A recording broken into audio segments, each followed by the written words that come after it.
¿Por qué un gato se va de la casa? Porque los dedos se arrugan en el agua. ¿Cuáles son las causas de la osteoporosis? ¿Cómo se cultiva el cacao? Presentamos Oigamos la Respuesta, el podcast de preguntas y respuestas del Instituto Centroamericano de Extensión de la Cultura, ICQ. Se dice que recordar es vivir. También escuchar programas históricos de Oigamos la Respuesta es importante. Les invitamos a escuchar un programa del recuerdo. Oigamos la Respuesta. Es el programa que les trae a ustedes el Instituto Centroamericano de Extensión de la Cultura, ICQ. Y aquí tenemos la primera pregunta para hoy. En el almanaque de 1994 aparece una foto del planeta Marte y me pregunto si habrá en la Tierra algún lugar que sea parecido al suelo de Marte. Esta pregunta nos la hace un amigo oyente que nos escribe de San José, Costa Rica. Oigamos la respuesta. Gracias a las sondas espaciales que han enviado los científicos a Marte, se ha podido saber cómo son la superficie y la atmósfera de ese planeta. Entre otras cosas, se sabe que en la superficie de Marte hay colinas, planicies, valles y montañas, así como cráteres, algunos de los cuales fueron volcanes. El suelo está cubierto de rocas, arena y un polvo rojizo que se produce por el herrumbre de ciertos metales.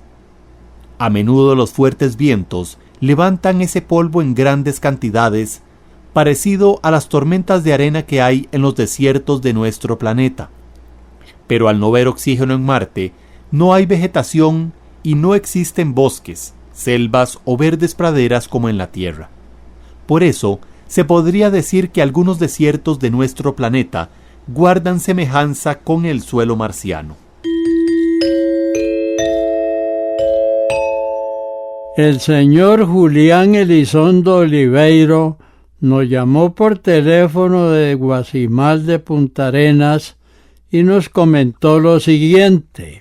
Hace unas semanas escuché en un programa de ustedes acerca de las bolas de pelos que expulsan los rumiantes. Estas bolas de pelos se hacen por las frutas que comen los animales. En el campo las usan como alfileteros y dicen que son de buena suerte. Se les llama rumiantes a aquellos animales que digieren los alimentos en dos etapas. Primero los mastica, los traga, y luego devuelve otra vez ese alimento medio digerido para volverlo a masticar. Son rumiantes el ganado, las ovejas y las cabras. La bola de pelos que a veces expulsan las vacas o las cabras se debe a que algunos de esos animales se lamen mucho la piel e ingieren cantidad de pelo. Esto puede ocurrir por distintas causas, como por falta de ciertos nutrientes o picazón por parásitos o pulgas. Ese pelo dentro del estómago forma unas bolas bastante duras, que los veterinarios llaman tricobezoar. Si el animal no expulsa estas bolas de pelo, pueden producirle úlceras peligrosas en el estómago, taponearles el esófago o el intestino, y hasta provocarles la muerte. Estas formaciones de pelo se conocen desde la antigüedad, y como eran tan raras, la gente creía que tenían algún poder mágico para curar. Posiblemente de ahí venga la creencia de que la persona que obtenga una de estas bolas se hará millonaria. Un amigo oyente que nos escucha de Alajuela, Costa Rica, nos pregunta lo siguiente. Me gustaría saber cuáles son los derivados del petróleo. Oigamos la respuesta. Al petróleo, tal y como se saca del pozo, se le conoce como crudo. Según la región de donde provenga, el petróleo crudo puede estar compuesto de distintas sustancias, mezcladas en distintas cantidades y proporciones. El petróleo se mide en barriles. Un barril viene a ser un poquito más de 159 litros. Cuando se destila o refina el petróleo crudo, se obtienen distintas proporciones de los siguientes productos: gas natural, gasolina, nafta benceno, querosén o canfín y diésel. Del petróleo también se hacen lubricantes, aceites para motores, cera, parafina, vaselina y alquitrán o asfalto. Además de estos productos, hoy en día se ha llegado a producir una gran cantidad de nuevos materiales que difícilmente identificaríamos como derivados del petróleo. Entre ellos tenemos hilos, telas, plásticos, tintes y colores, detergentes, abonos para la agricultura, cremas para las manos y shampoos. Con sustancias derivadas del petróleo también se hacen discos, perfumes, explosivos, medicinas, insecticidas, hule sintético para hacer llantas y lanchas inflables. El señor Marcial Pérez Maldonado nos envió un correo electrónico desde Huehuetenango, Guatemala, y nos preguntó lo siguiente: ¿por qué el agua del mar es salada y la de los ríos no? Escuchemos la respuesta. Desde tiempos muy remotos, el agua del mar es salada. Esto se debe a que hace miles y miles de años, los ríos han arrancado poquitos de sal y otras sustancias de las piedras y de los suelos de la tierra y los han llevado al mar. El sol evapora gran cantidad del agua de mar, pero ese vapor no se lleva la sal, de manera que este mineral va quedando en sus aguas. En cambio, el agua de los ríos proviene del deshielo de glaciares, nieve de las montañas, nacientes y lluvia. Todas estas fuentes de agua contienen poquísima sal. En los ríos, los elementos más abundantes son el calcio y el magnesio, y hay sal, pero en cantidades tan pequeñas que no las podemos sentir. El señor Carlos Enrique Escobar nos escribe desde Chalatenango, El Salvador, y nos pregunta lo siguiente: ¿qué hay después de la Vía Láctea? Escuchemos la respuesta. Casi todas las estrellas que vemos forman un grupo inmenso llamado galaxia. El Sol, la Tierra y casi todas las estrellas que vemos pertenecen a la galaxia llamada la Vía Láctea. Se le llama así porque el conjunto de estrellas forman una especie de mancha blanca en forma de nube. Este nombre se lo dieron los antiguos romanos. La Vía Láctea es una galaxia que tiene forma de espiral y puede tener unos 100.000 millones de estrellas. El espacio es sumamente grande y más allá de la Vía Láctea, que ocupa una parte muy pequeña de él, hay millones y millones de galaxias. La más cercana a la Vía Láctea es Andrómeda, que puede verse a simple vista. El señor Eliezer Chacón Cerdas nos llamó por teléfono de Pérez Celedón, Costa Rica, y nos hizo la siguiente pregunta: ¿de qué material hacen las calzas que ponen en los dientes? Oigamos la respuesta. Las calzas o empastes dentales son pequeñas piezas de distintos materiales que los dentistas utilizan para sellar agujeros en los dientes. Actualmente se utilizan dos tipos de calzas, las de metal y las de resina o porcelana. A las calzas de metal se les llama amalgama, son de color plateado y están compuestas de mercurio, plata, cobre, estaño y a veces zinc. Quiero saber en qué consiste el síndrome de ovarios poliquísticos y cuál es el tratamiento que se les da a las mujeres afectadas. Esta pregunta nos la hace un amigo oyente que nos escribe de Punta Arenas, Costa Rica. El síndrome del ovario poliquístico es un padecimiento en el cual se forman varios quistes en los ovarios. También se elevan los niveles de hormonas masculinas, lo que a veces hace que aparezca acné y un aumento en la cantidad de vello. Si el padecimiento no se trata, puede aumentar el riesgo de padecer cáncer de endometrio, que es el tejido que recubre el útero o matriz por dentro. No se conoce la causa exacta de este padecimiento, pero con frecuencia en las mujeres que lo sufren, la madre o una hermana también lo han padecido. Sin embargo, aún no hay suficientes evidencias como para decir que sea un padecimiento hereditario. Además, muchas de las mujeres que lo padecen tienen sobrepeso. Los investigadores están estudiando la relación entre este padecimiento y la habilidad del organismo de producir insulina. La insulina es una hormona que regula la transformación del azúcar, los almidones y otros tipos de comida en energía. A veces, algunas mujeres que sufren del síndrome de ovario poliquístico producen mucha insulina. Ante esto, es posible que los ovarios reaccionen produciendo demasiadas hormonas masculinas, y este proceso puede resultar en acné, vellos excesivos, aumento de peso y problemas con la ovulación. El tratamiento depende del tipo y la intensidad de los síntomas, de la edad de la mujer y de si desea quedar embarazada o no. En general, se toma una muestra del revestimiento interno del útero para examinarlo al microscopio antes de comenzar un tratamiento con medicinas. Este examen sirve para asegurarse de que no hay cáncer.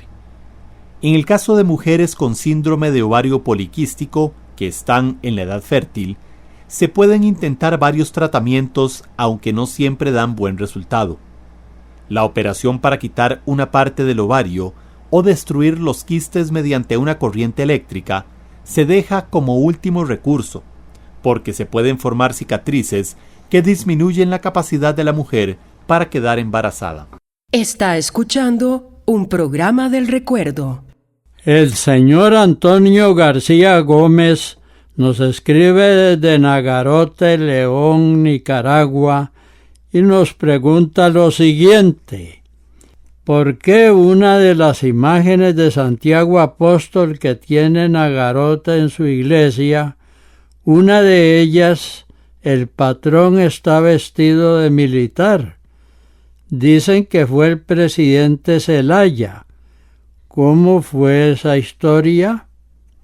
Escuchemos la respuesta.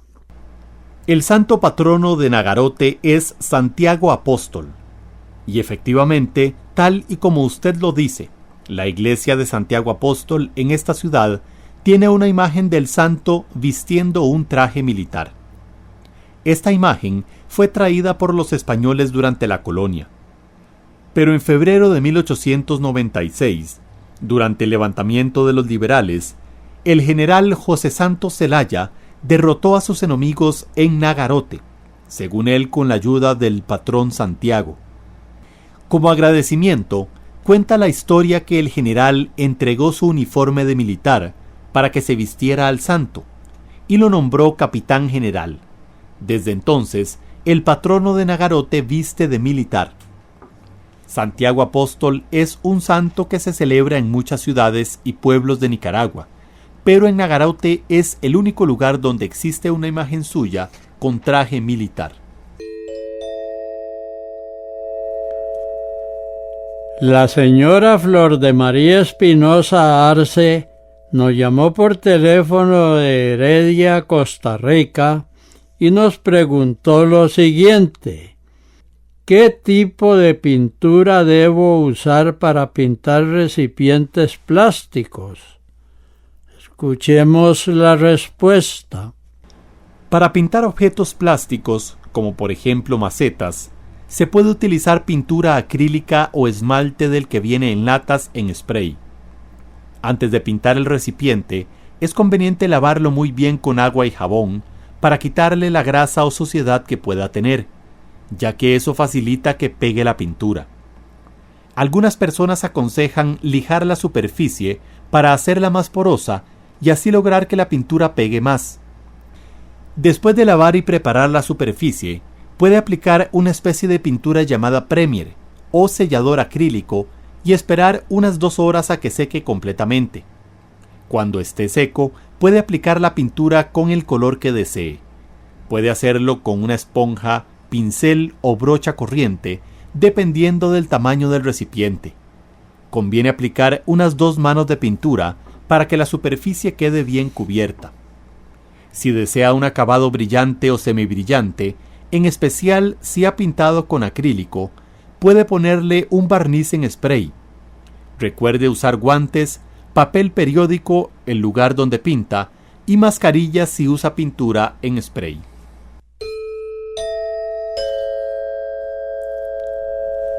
Una estimable oyente nos escribe de Buenos Aires, Punta Arenas, Costa Rica, y nos hizo la siguiente consulta.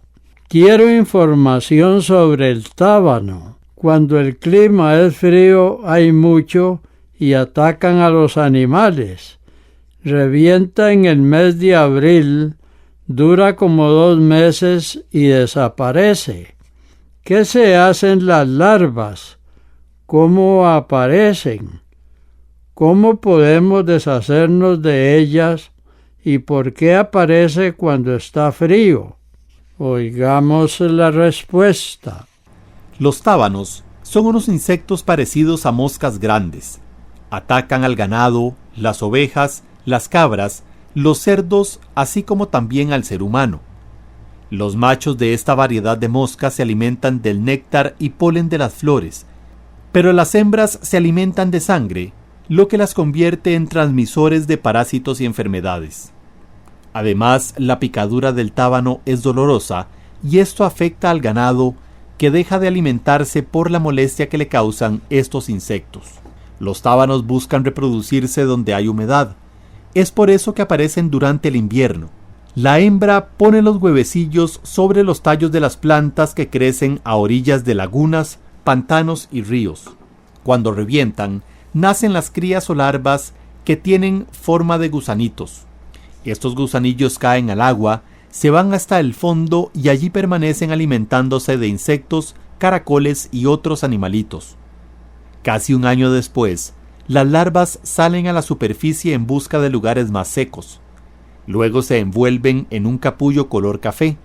2 semanas después, salen del capullo convertidos en insectos adultos.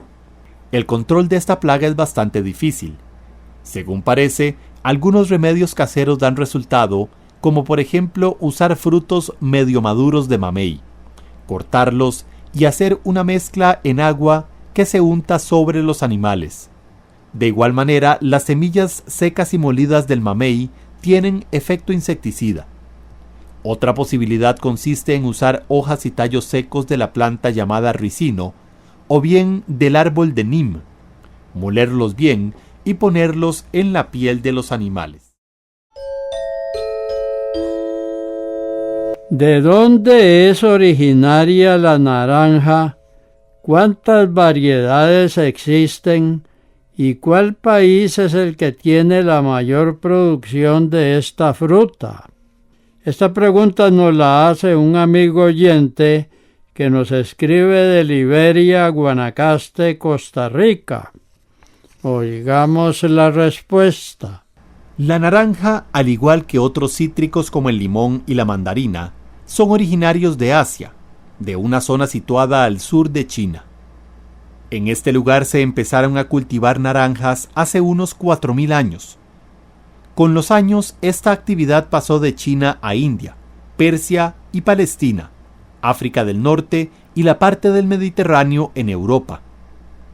Cuando Cristóbal Colón llegó a América, trajo consigo semillas de cítricos, y unos 250 años después, ya existían grandes naranjales en Paraguay, Brasil, Perú y Argentina. Hoy en día existen unas 300 variedades de naranjas. Los principales productores de naranjas en el mundo son Brasil y Estados Unidos. Otros países productores son España, México, Italia, India, Egipto, Israel y Marruecos. Esto fue Oigamos la Respuesta, el podcast de preguntas y respuestas del Instituto Centroamericano de Extensión de la Cultura, ICQ.